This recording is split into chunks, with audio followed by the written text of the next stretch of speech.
ஏழாம் சுவையறிய சரண்ஸ் கிச்சடி. வணக்கம் நண்பர்களே, சரண்ஸ் கிச்சடி ஏழாம் சுவையுடன் உங்களை சந்திப்பதில் மகிழ்ச்சி. ஏழாம் சுவை என்பது ஆரோக்கியத்துக்கான எனக்கு ஒரு மிக முக்கியமான ஒரு விஷயத்தை உங்களுக்கு சொல்லித்தரேன்.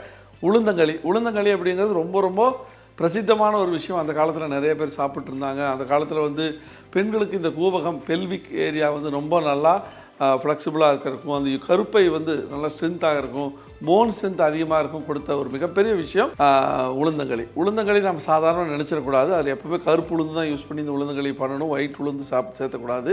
இதில் நீங்கள் பார்த்தீங்கன்னா அந்த காலத்தில் பருவம் எய்திய பெண்களுக்கு இந்த உளுந்தங்களியும் இந்த கருப்பட்டியும் நல்லெண்ணையும் சேர்ந்து ஒரு முட்டை, நாட்டுக்கோழி முட்டை, வெள்ளை முட்டையோட சேர்ந்து 48 நாள் கொடுப்பாங்க. அந்த மாதிரி கொடுத்த எந்த பெண்களாக இருந்தாலும் அவங்களுக்கு பல்கி யூட்ரஸ் இருக்காது, ஃபைப்ராய்டு இருக்காது, சிஸ்டிக் லீஷன் இருக்காது, சாக்லேட் சிஸ்ட் இருக்காது, பீரியாடிக்கல் டிஸார்டர்ஸ் எதுவுமே இருக்காது, பிசிஓஎஸ் இருக்காது. நம்ம இப்போல்லாம் ரொம்ப மாடர்னைஸ் ஆகிட்டு உடனே மருந்துன்னு போயிட்டுருக்குறோம். இது மிக தவறான விஷயம். ஸோ இந்த பழைய விஷயங்களை நம்ம ரிவோக் பண்ணி அதுலேருந்து மறுபடியும் உங்களுக்கு இந்த பழைய விஷயங்களை நம்ம கற்றுக் கொடுக்கறது மூலமாக உங்களுடைய ஆரோக்கியம் பல மடங்கு பெருகும் அப்படிங்கிறதா என்னுடைய தீராத ஒரு எண்ணம். தேவையான பொருட்கள்: சரண்ஸ் கிச்சடி உளுந்தங்களி மாவு தேவையான அளவு, நல்லெண்ணெய், பனங்கருப்பட்டி தேவையான அளவு, சிறிதளவு உப்பு. இது சரண்ஸ் கிச்சடியுடைய உளுந்தங்களி பவுடர். இது நம்ம செஞ்சு தான் வச்சுருக்கிறோம். இதில் உளுந்தங்களிங்கும் போது மிளகு, சுக்கு, சீரகம், உளுந்து தான் மெயின் இன்க்ரீடியண்ட். அப்புறம் கொஞ்சமாக அரிசி, ஒரு கன்சிஸ்டன்சிக்கு வேண்டிய அரிசி போட்டிருக்கிறோம். இதெல்லாம் இதில் இருக்குது. ஸோ இதில் ரொம்ப முக்கியமான விஷயம், இது எப்படி செய்கிறதுங்கிறத நம்ம பார்த்துருவோம். இதை நம்ம தேவையான அளவு எடுத்துக்குவோம். 3 ஸ்பூன் எடுத்துருக்குறோம். 3.5 ஸ்பூன் எடுத்தாச்சு. இதில் நம்ம சிறிதளவு உப்பு, தண்ணியை ஊற்றி நம்ம மறுபடியும் லைட்டாக இதை கூழ் மாதிரி கலக்கிறோம். இந்த கட்டி இல்லாமல் கூழ் மாதிரி கலக்கணும், அதுதான் முக்கியமான ஒரு விஷயம். ஸோ இப்போ ரெடி. கொஞ்சம் லைட்டாக நல்லெண்ணெய் ஊற்றிட்டிங்கன்னா கொஞ்சம் ஒட்டாமல் வரும். ஸோ முதல்ல நம்ம எடுத்ததுமே இதை ஊற்றிடலாம். இது நம்ம தொடர்ந்து கிளறிக்கிட்டே இருக்கணும், ஏன்னா சீக்கிரமாக இது கெட்டியாயிரும். அதே மாதிரி வேகிறதுக்கான டைமும் நம்ம கொஞ்சம் கொடுத்துக்கலாம். ரொம்ப ஆனால் எல்லாம் வறுத்து போட்டதுனால நமக்கு அந்த பெரிய பிரச்சனையே இருக்காது. நிறைய விஷயங்களை நம்ம இந்த ட்ரெடிஷனில் மறந்துடுறோம்.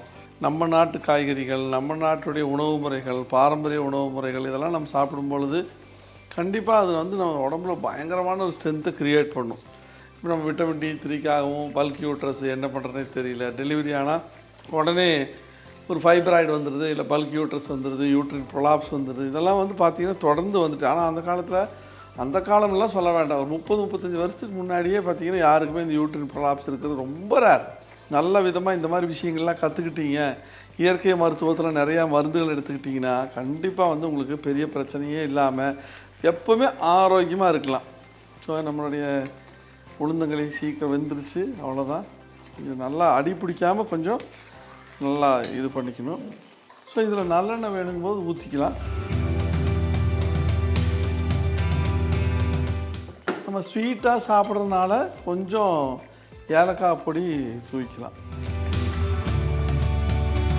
நீங்கள் சிலர் இதுலேயே கருப்பட்டி பொடியை கலந்து அப்படி சாப்பிட்றவங்களும் இருக்கிறாங்க. இதை வெளியே வச்சுட்டு நல்லா ஒரு கெட்டியாக பண்ணிவிட்டு அதுக்கப்புறம் கருப்பு பொடியை கலந்து கொஞ்சம் கொஞ்சமாக இந்த நல்லெண்ணெய்லேயும் அதுலேயும் சேர்த்து சாப்பிட்றது தான் ஆக்சுவலான ஒரு மெத்தடு. ஸோ அது நம்ம செய்வோம். ஏன் இதை தண்ணியில் கரைச்சி கொடுக்குறோன்னா கெட்டி விழுந்துடக்கூடாது. இந்த மாவு கெட்டியாச்சு உருண்டை ஆகிடுச்சுன்னா அப்புறம் உங்களுக்கு இந்த டேஸ்ட் ஒரே ஈவன்னஸ் கிடைக்காது. ஸோ அதுக்கு தான் நம்ம தண்ணியில் கரைச்சி அப்புறம் மறுபடியும் ஊற்றுறோம். நல்லா கொஞ்சம் குழந்தான் இருக்கும், ஆனால் கொஞ்சம் நேரத்தில் அது கெட்டியாகிடும். ஸோ நம்ம முதல்ல ஒரு கப்பில் ஊற்றிடுவோம்.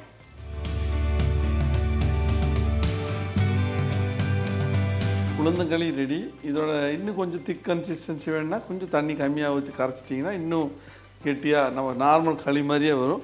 இது நம்ம கொஞ்சம் குழச்ச மாதிரி செஞ்சுருக்கிறோம். கொஞ்சம் நேரத்தில் ஆறுச்சுன்னா கெட்டியாகிடும். So ready. இதை சாப்பிடுங்க.